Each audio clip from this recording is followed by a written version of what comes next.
Channel कोकणच्या समृद्धीचं मी लीना ठाकूर आपल्या सर्वांचं कोकणशाहीच्या सकाळच्या बातम्या विशेष बुलेटिन मध्ये स्वागत।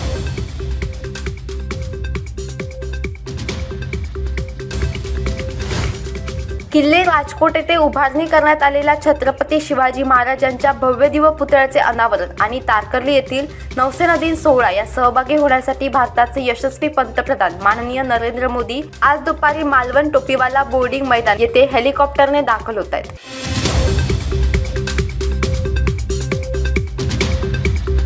कोकण रेल्वे मार्गावर आज दिनांक 4 डिसेंबर 2023 रोजी सावंतवाडी नजीक मरुड येथे मजोरडा विभागात 2.5 तासांचा मेगा ब्लॉक घेतला जाणार आहे।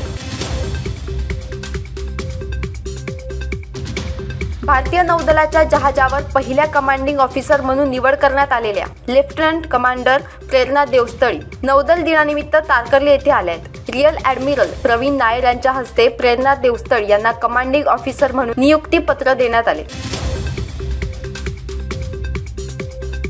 राजकोट, तारकर्ली आणि सिंधुदुर्ग किल्ला येथे ड्रोन कॅमेरा उडवण्यास 5 डिसेंबर पर्यंत बंदी घालण्यात आली आहे। याबाबतची माहिती पोलीस अधीक्षक सौरभ कुमार अग्रवाल यांनी दिली आहे।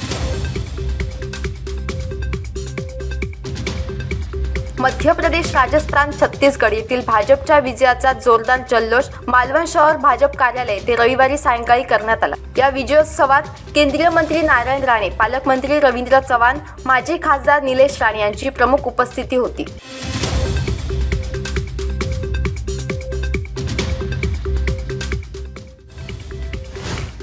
याबरोबरच कोकणशाहीच्या सकाळच्या बातम्यांमध्ये इथेच थांबतोय, पण तुम्ही मात्र दिवसभराचे अपडेट्स आणि ताज्या घडामोडी जाणून घेण्यासाठी कोकणशाहीचं YouTube चॅनल सबस्क्राइब करा, फेसबुक पेज लाईक करा आणि Instagram पेजला फॉलो करायला विसरू नका।